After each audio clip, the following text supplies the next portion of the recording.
Congress Kattappana block കമ്മിറ്റിയുടെ നേതൃത്വത്തിൽ Idukki MLA. Roy K പൗലോസിന് സ്വീകരണവും വികസന സദസ്സും സംഘടിപ്പിച്ചു. അടുത്ത 5 വർഷം കൊണ്ട് ഇടുക്കി നിയോജക മണ്ഡലത്തിൽ നടപ്പിലാക്കേണ്ട വികസന പ്രവർത്തനങ്ങൾ എം.എൽ.എക്ക് മുന്നിൽ അവതരിപ്പിക്കുന്നതിനായാണ് വികസന സദസ്സ് സംഘടിപ്പിച്ചത്. ഇടുക്കി ലൈവ് വാർത്തകൾ നിങ്ങൾക്കായി അവതരിപ്പിക്കുന്നത് Kintsugi unisex salon and beauty hub, kilo bazaar building near KSRTC sub depot, Vellayamkudy. Kattappana CSI ഗാർഡനിൽ നടന്ന പരിപാടി AICC അംഗം അഡ്വക്കേറ്റ് EM അഗസ്തി ഉദ്ഘാടനം ചെയ്തു. ഒരുപാട് സ്വപ്നങ്ങളും പ്രതീക്ഷകളുമായാണ് ജനങ്ങൾ ഐക്യജനാധിപത്യ മുന്നണി അധികാരത്തിലേറ്റിയതെന്നും ജനങ്ങളുടെ പ്രതീക്ഷയ്ക്കൊത്തുയരുവാൻ UDF ഗവൺമെന്റ് പ്രതിജ്ഞാബദ്ധമാണെന്നും അദ്ദേഹം പറഞ്ഞു. കോൺഗ്രസ് ഗവൺമെന്റിനെയും നോക്കിക്കാണുന്നു. 30 വർഷത്തിന് ശേഷമാണ് യുവജനത്തിൽ കോൺഗ്രസ് എം.എൽ.എ. ഉണ്ടാകുന്നത്. 30 വർഷത്തിന് മുമ്പ് കോൺഗ്രസ് എം.എൽ.എ. ഉണ്ടാകുമ്പോൾ അന്ന് ഭരണപക്ഷത്തായിരുന്നില്ല, പ്രതിപക്ഷത്തായിരുന്നു. പ്രതിപക്ഷത്തിരിക്കുന്നവർക്കും ഭരണപക്ഷത്തിരിക്കുന്നവർക്കും പരിമിതികൾ, പ്രതിപക്ഷത്തിന് പരിമിതികൾ ഏറെയുണ്ട് എന്ന കാര്യം നമുക്കറിയാം. ഓസമയാത്ത ഒരു ഇവിടെ എം.എൽ.എ. ആയി. ആ കാലഘട്ടത്തിലാണ് ഞാൻ ഓർക്കുന്നത് കട്ടപ്പന ടൗൺ ഹാളിൽ ഉദ്ഘാടനം നടത്തുന്നത്. ടൗൺ ഹാളിൽ ഉദ്ഘാടനം നടക്കാൻ വരുന്നത് മന്ത്രിയാണ്. മന്ത്രി ഭരണപക്ഷമാണ്, എം.എൽ.എ. പ്രതിപക്ഷമാണ്. എം.എൽ.എയുടെ മുന്നണിയിലാണ് പഞ്ചായത്ത്. പക്ഷേ എം.എൽ.എയുടെ പേര് ആ പരിപാടിയിൽ രേഖപ്പെടുത്തിയില്ല. ഇപ്പോഴും ആ ശിലാഫലകം ടൗൺ ഹാളിലുണ്ട്, എം.എൽ.എയുടെ പേരിലറിയാം. എന്ന് പറഞ്ഞാൽ ഘടകകക്ഷികൾ പോലും അത്ര സന്തോഷകരമായിരുന്നില്ല കോൺഗ്രസ് ജയിക്കുന്നത് എന്നതായിരുന്നു അന്നത്തെ രാഷ്ട്രീയ പശ്ചാത്തലം.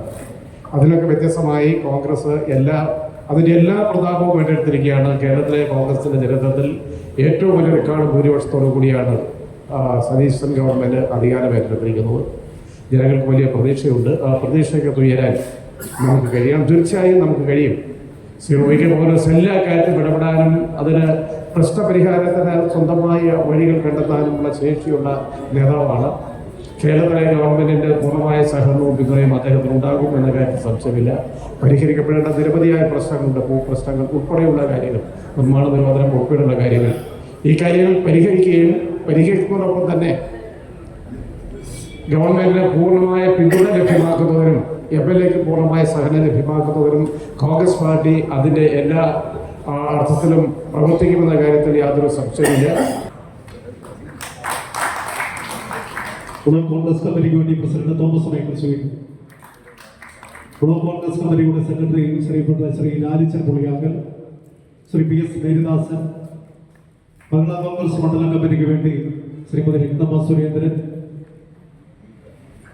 ഇനി ആർക്കെങ്കിലും സ്വീകരിക്കണമെങ്കിൽ സ്വീകരിക്കാവുന്നതാണ്. ഓഫീസ് ചെറുതോണിയിൽ 8-ാം തീയതി ആരംഭിക്കുകയാണ്.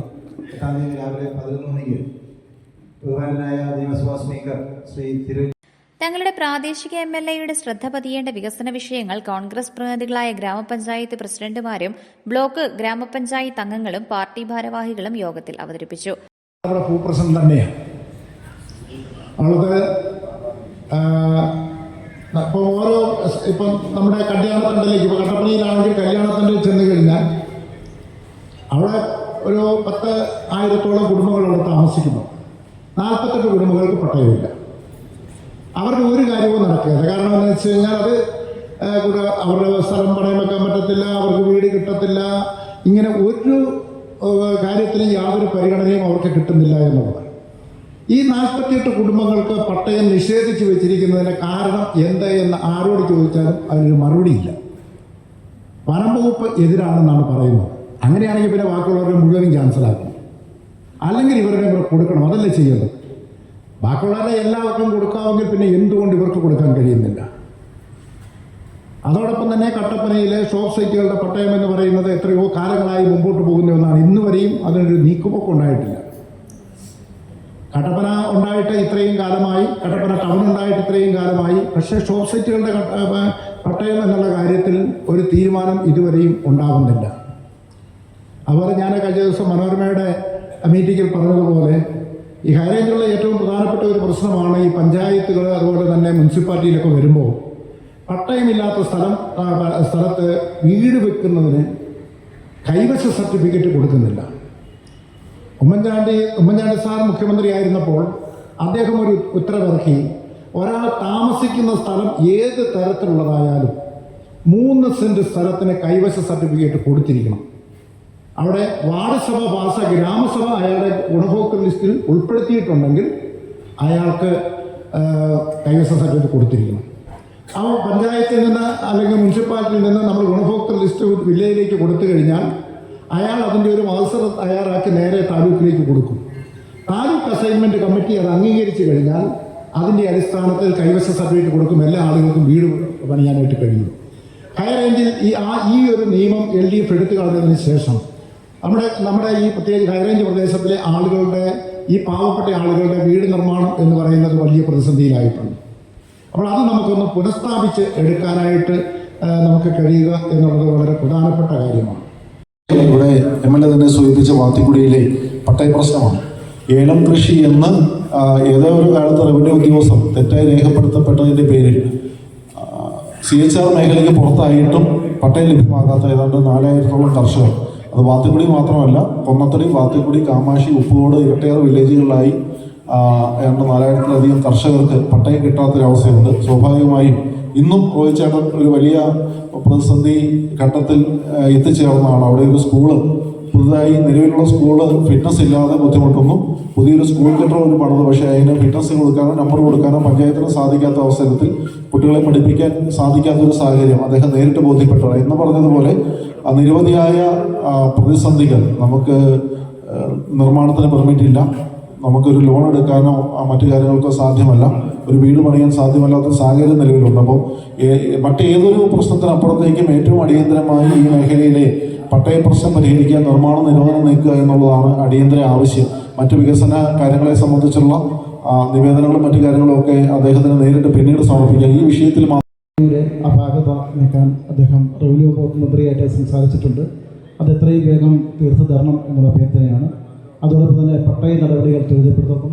വിനോദ് ഇവിടെ സൂചിപ്പിച്ച പോലെ തന്നെ നിർമ്മാണ നിരോധനം നിയമം അതിന് ഏറ്റവും പെട്ടെന്ന് ഒരു തീരുമാനമെടുക്കുന്ന ആളുകൾ ഒത്തിരിയേറെ കഷ്ടപ്പെടുത്തുന്നുണ്ട്. അതോടൊപ്പം തന്നെ ഞങ്ങളുടെ പ്രദേശത്തെ ടൂറിസം സാധ്യത ഏറ്റവും കൂടുതലുള്ള കാലുപരിമോട് കല്യാണത്തണ്ട് പ്രദേശം വനം വകുപ്പും റവന്യൂ വകുപ്പുമായി ഒരു സംഘടനാ അവസ്ഥയിൽ നിൽക്കുന്ന സാഹചര്യമാണ്. പഞ്ചായത്തിന് പ്രത്യേകിച്ച് അതിനകത്ത് വരുമാനവും ലഭിക്കുന്നില്ല. അപ്പോൾ അവിടെ റവന്യൂ ഭൂമിയും അതുപോലെ തന്നെ ഫോറസ്റ്റ് ഭൂമിയും തിരിച്ചുകൊണ്ട് പഞ്ചായത്തിനും തദ്ദേശ സ്ഥാപനത്തിനും കൂടി ഒരു പങ്കാളിത്തം, വരുമാന സ്ഥിതിയിൽ പങ്കാളിത്തം ലഭിക്കുന്ന രീതിയിൽ അവിടെ ഒരു ഇടപെടൽ MLAയുടെ ഭാഗത്തുനിന്നുണ്ടാകണം. കാഞ്ചേരി പഞ്ചായത്ത് പ്രസിഡന്റ് പറഞ്ഞതുപോലെ എല്ലാ കാര്യവും ഞാൻ ഇതിനകത്ത് എഴുതിയിട്ടുണ്ട്. പിന്നെ റോയിച്ചേട്ടനോട് പറയാനുള്ളത്, കല്ലാർകുട്ടി പത്തുചേരി പ്രദേശത്തെ പട്ടയത്തിൻ്റെ പ്രശ്നം കാലാകാലങ്ങളായിട്ട് നിലനിൽക്കുന്നതാണ്. ഒരു ഭാഗം നമ്മളുടെ പഞ്ചായത്തും മറ്റൊരു വെള്ളത്തൂർ പഞ്ചായത്തുമാണ്. സംയുക്തമായിട്ട് അതിനൊരു തീരുമാനം ഉണ്ടാകണം. പിന്നെ ടൂറിസത്തിന് അനന്തമായ സാധ്യതയുള്ള നമ്മുടെ കൊല്ലപ്പടിയിൽ ടൂറിസത്തിന് ഒരു മുൻകൈ നൽകണം. പിന്നെ എല്ലാ കാമാക്ഷി പഞ്ചായത്ത് പ്രസിഡന്റ് സൂചിപ്പിച്ചതുപോലെ തന്നെ നിർമ്മാണ നിരോധനവും പട്ടയ പ്രശ്നങ്ങളും തന്നെയാണ് ഞങ്ങൾക്കും പറയാനുള്ളത്, ശ്രദ്ധയിൽപ്പെടുത്താനുള്ളത്. അഞ്ചുരുളിയിലെ പട്ടയ പ്രശ്നങ്ങളും അതിന് എത്രയും വേഗം ഒരു പരിഹാരം കാണുമെന്ന് ഞാൻ വിശ്വസിക്കുന്നു. പ്രിയപ്പെട്ട MLAയുടെ സമയം ഞാൻ അപഹരിക്കുന്നില്ല. ഞങ്ങളുടെ പഞ്ചായത്തിൻ്റെ പ്രശ്നങ്ങളെല്ലാം ഞാൻ എഴുതി കൊണ്ടുവന്നിട്ടുണ്ട്. അത് റോയിച്ചേട്ടനെ ഞാൻ ഏൽപ്പിക്കുക. എല്ലാവർക്കും നന്ദി, നമസ്കാരം. വികസന സദസ്സിൽ അവതരിപ്പിച്ച വികസന പ്രശ്നങ്ങൾക്ക് സമയബന്ധിതമായി പരിഹാരം കാണുമെന്നും ആരോഗ്യമേഖലയിലെ അപര്യാപ്തതയ്ക്കും ജില്ലയിലെ സങ്കീർണമായ ഭൂപ്രശ്നങ്ങൾക്കും പരിഹാരം കാണുന്നതിനാണ് മുഖ്യ പരിഗണന നൽകുന്നതെന്നും MLA പറഞ്ഞു. ഏറ്റവും കൂടുതൽ ഉത്തരവാദിത്വം എനിക്ക് തന്നെയാണ് എന്ന ബോധ്യം എനിക്കുണ്ട്. ആ കാര്യത്തിൽ ഒരു വിട്ടുവീഴ്ചയും ഈ കാര്യത്തിൽ ഉണ്ടാകില്ല എന്നാണ് എനിക്ക് നിങ്ങളോട് പറയാനുള്ളത്. പിന്നെ LDF ഗവൺമെൻറ് കഴിഞ്ഞ ഗവൺമെൻറ്റിൻ്റെ കാലത്ത് ഉണ്ടാക്കി വെച്ച ഒരുപാട് കുഴപ്പമുണ്ട്. ഒരു തിരഞ്ഞെടുപ്പിന് വേണ്ടിയിട്ട് കുറേ സർക്കാർ ഉത്തരവുകൾ ഇറക്കിയിട്ടുണ്ട്. ഒരു പ്രയോജനം അതുകൊണ്ടില്ല. ഇപ്പോൾ നിർമ്മാണം നടത്തിയത് ക്രമവൽക്കരിക്കാൻ വേണ്ടിയിട്ട് ഉത്തരവിറക്കി. അല്ല, വീടും കൃഷിയും ഒഴികെ അതിനപ്പുറത്തേക്കുള്ള കെട്ടിടങ്ങളെല്ലാം നിയമവിരുദ്ധമാണ് എന്നും അതുകൊണ്ട് അതെല്ലാം ഫീസ് വാങ്ങി ക്രമവൽക്കരിക്കണമെന്ന് പറഞ്ഞുകൊണ്ട് ഒരു ഉത്തരവ് 2023 ഒരു പുതിയ ഭൂനിയമം എന്ന് പറഞ്ഞ് കൊണ്ടുവന്നു. ഒരു പ്രയോജനം പക്ഷേ ഉണ്ടായിട്ടില്ല. 3 വർഷം കഴിഞ്ഞു. ഈ 3 വർഷത്തിനിടയിൽ ആ ഗവൺമെൻറ് ഇറക്കിയിട്ട് 3 വർഷം കൂടി അധികാരത്തിലിരുന്നിട്ടും ഒരു വ്യക്തിക്ക് പോലും ക്രമവൽക്കരിച്ച് കൊടുത്തിട്ടില്ല. 2023 ഭൂപരിഷ്കരണം നടത്തിയതാണ് അവർ. അങ്ങനെ ഒരു ഉത്തരവ് ഇറക്കിയിട്ട് നമ്മൾ മനസ്സിലാക്കേണ്ടത് 3 വർഷം വീണ്ടും ഒരു അധികാരത്തിലിരുന്നു. 2023 ശേഷം ഒരു വ്യക്തിക്ക് പോലും ഈ ജില്ലയിൽ ഒരു വ്യക്തിക്ക് പോലും ആ ഉത്തരവനുസരിച്ച് ക്രമവൽക്കരിച്ച് കൊടുത്തിട്ടില്ല. അപ്പോൾ നമ്മളെ സംബന്ധിച്ച് അതിൻ്റെ നിലപാട് അങ്ങനെ ക്രമവൽക്കരിക്കേണ്ട. അങ്ങനെ നമ്മൾ പട്ടയം കിട്ടിയ ഭൂമിയിൽ നടത്തിയിട്ടുള്ള നിർമ്മാണ പ്രവർത്തനങ്ങൾക്ക് അങ്ങനെ സ്ലാബ് അടിസ്ഥാനത്തിൽ ഉദ്യോഗസ്ഥന്മാർക്ക് തോന്നുന്ന പോലെ ഫീസും വാങ്ങിച്ച് അങ്ങനെ ഒരു തോന്നിയാസം കാണിക്കേണ്ട, അതില്ലാതെ തന്നെ അതിന് പരിഹാരം ഉണ്ടാക്കണം എന്നാണ് പ്രതിപക്ഷ നേതാവായിരുന്നപ്പോൾ തന്നെ ഇപ്പോഴത്തെ മുഖ്യമന്ത്രി പറഞ്ഞിരിക്കുന്നത്. അതുകൊണ്ട് നമ്മൾ ആ നിലയിലേക്ക് പോകേണ്ടി വരും.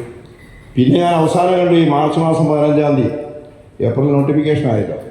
മാർച്ച് 15-നാണ് അവസാനത്തെ ഒരു ഗസറ്റ് നോട്ടിഫിക്കേഷൻ വന്നിട്ടുള്ളത്. അത് ഉണ്ടാകുന്നത് മാർച്ച് 15 ഒരു ഗസറ്റ് നോട്ടിഫിക്കേഷൻ വന്നിട്ടുണ്ട്. അതിൻ്റെ അകത്ത് പറഞ്ഞിരിക്കുന്നത് എന്താണെന്ന് വെച്ച് കഴിഞ്ഞാൽ പട്ടയ ഭൂമിയിൽ പുതിയ നിർമ്മാണങ്ങൾ നടക്കില്ല. അപ്പോൾ നമുക്ക് പട്ടയം കിട്ടിയിട്ടുണ്ട്. അപ്പോൾ പട്ടയം കിട്ടിയിട്ടുണ്ട് 64 റൂളാണെങ്കിലും 93 റൂളാണെങ്കിലും ആ പട്ടയം നമുക്ക് കിട്ടിയിട്ടുണ്ടെങ്കിൽ ആ ഭൂമിയിൽ നിർമ്മാണ പ്രവർത്തനത്തിന് ഇന്ന രീതിയിൽ നടത്താം എന്ന് പറഞ്ഞുകൊണ്ടൊരു ഗസറ്റ് നോട്ടിഫിക്കേഷനാണ് വന്നത്. ഞാനതെല്ലാം വായിച്ചു നോക്കി. അതെല്ലാം വായിച്ചു നോക്കിയപ്പോഴും ഈ കടലാസുമായിട്ട് പഞ്ചായത്തിലേക്ക് ചെല്ലുമ്പോൾ ആരും കൊടുക്കുന്നില്ല. ഇപ്പോൾ വാത്തിക്കുടി പഞ്ചായത്തിൻ്റെ ഒരു ഉദാഹരണം, അവിടെ നഴ്സിംഗ് കോളേജ്, മുരിക്കാശ്ശേരിയിലെ ആശുപത്രിയോടനുബന്ധിച്ചുള്ള നഴ്സിംഗ് കോളേജ്, അത് NMCയുടെ അപ്രൂവൽ കിട്ടി 2 വർഷമായി ഒരു നഴ്സിംഗ് കോളേജ് പ്രവർത്തിക്കുന്നു. 3-ാമത്തെ വർഷം അതിനകം കെട്ടിടമൊക്കെ പൂർത്തിയായില്ലെങ്കിൽ അവിടെ അംഗീകാരങ്ങൾ നഷ്ടപ്പെടും. പഞ്ചായത്തിൽ കൊടുത്തിട്ട് പെർമിറ്റ് കൊടുക്കാൻ പറ്റുന്നില്ല. ഉണ്ടോ വിനോദേ? നഴ്സിംഗ് കോളേജിൻ്റെ പണിയാനുള്ള പെർമിറ്റിന് അനുമതി കൊടുക്കാൻ പറ്റുന്നില്ല. കാരണം എന്താ? ഈ ഉത്തരവ് പോരാ, ഈ നോട്ടിഫിക്കേഷൻ പോരാ. അപ്പോൾ ഈ ഗസറ്റ് നോട്ടിഫിക്കേഷൻ ഇറക്കിയ LDF ഗവൺമെൻറ്റിന് അല്ലെങ്കിൽ ഇറക്കുന്നതിന് പിന്നിൽ പ്രവർത്തിച്ച ആളുകൾക്ക് മനസ്സിലാകുകയല്ല ഇതുകൊണ്ട് പ്രയോജനമില്ല, ഇതുകൊണ്ട് ഒരാൾക്കും പെർമിറ്റ് കൊടുക്കാൻ കിട്ടൂല എന്നറിയാഞ്ഞിട്ട് ചെയ്തതല്ല. അപ്പോൾ തെരഞ്ഞെടുപ്പിന് മുമ്പ് ഞങ്ങൾ ഇതിനൊക്കെ പരിഹാരം ഉണ്ടാക്കി എന്നൊരു തെറ്റിദ്ധാരണ ജനങ്ങളിലുണ്ടാക്കി ഒരു വട്ടം കൂടി ആളുകളെ കൽപ്പിക്കാൻ പറ്റുമോ എന്നുള്ള ശ്രമം നടത്തി നോക്കി. വിജയിച്ചില്ല, പാളിപ്പോയി. ഗതാഗത മേഖലയിലെയും ടൂറിസം മേഖലയിലെയും വികസനത്തിനായി പുതിയ കർമ്മ പദ്ധതികൾ ആവിഷ്കരിച്ച് നടപ്പിലാക്കുമെന്നും റോയ് കെ പൗലോസ് പറഞ്ഞു. ബ്ലോക്ക് പ്രസിഡന്റ് തോമസ് മൈക്കിൾ അധ്യക്ഷത വഹിച്ചു. UDF ജില്ലാ chairman Joy Vettikuzhy, KPCC secretary Thomas Rajan, TCC ഭാരവാഹികളായ ST Augustine, Manoj Murali, Jaison K Antony, Adimali block panchayat president VK Mohanan Nair, Vathikudy grama panchayat president Vinod Joseph, Kamakshi grama panchayat president TN Biju, Kanchiyar panchayat president Celine Thomas, Konnathady panchayat vice president Molly Joy, നേതാക്കളായ ജോസ് മുത്തനാട്ട്, മിനി സാബു, ഷാജി വെള്ളമാക്കൽ, അനീഷ് മണ്ണൂർ, സാജു കാരക്കുന്നേൽ, ജോമോൻ തെക്കൽ, ലീലാമ ബേബി, ആൽബിൻ മണ്ണഞ്ചേരി, ടോമി തെങ്ങുംപള്ളി തുടങ്ങിയവർ പങ്കെടുത്തു. ഇടുക്കിയിലെ വിനോസ് കട്ടപ്പന.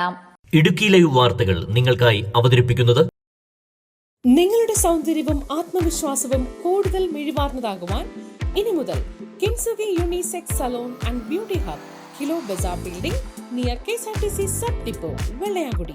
സ്ത്രീകൾക്കും പുരുഷന്മാർക്കും കുട്ടികൾക്കുമായി മികച്ച സേവനങ്ങൾ. എല്ലാ ബ്യൂട്ടി സർവീസുകളും ഇനി ഒരു കുടക്കീഴിൽ. പരിചയസമ്പന്നരായ സ്റ്റാഫുകളുടെ സേവനം. ബ്രൈഡൽ മേക്കപ്പിന് പ്രത്യേക ഓഫറുകൾ. കട്ടപ്പനയിൽ ആദ്യമായി നാനോച്ചിപ്പുകൾ ഉപയോഗിച്ച് കൊറിയൻ ഫേഷ്യൽ, ചർമ്മത്തിലുണ്ടാകുന്ന ചുളിവുകൾ മാറ്റി മോയ്സ്ചറൈസ്ഡ് ആൻഡ് പെർഫെക്റ്റ് ഗ്ലോയും സ്വന്തമാക്കാം. Gents, ladies and kids hair cutting, skin care, hair spa, smoothening, manicure and pedicure, എല്ലാവിധ ഫേഷ്യലുകളും ഹെയർ ട്രീറ്റ്മെന്റുകളും. നിങ്ങളുടെ സന്തോഷ നിമിഷങ്ങളെ കൂടുതൽ സുന്ദരമാക്കുവാൻ കിൻസുഗി.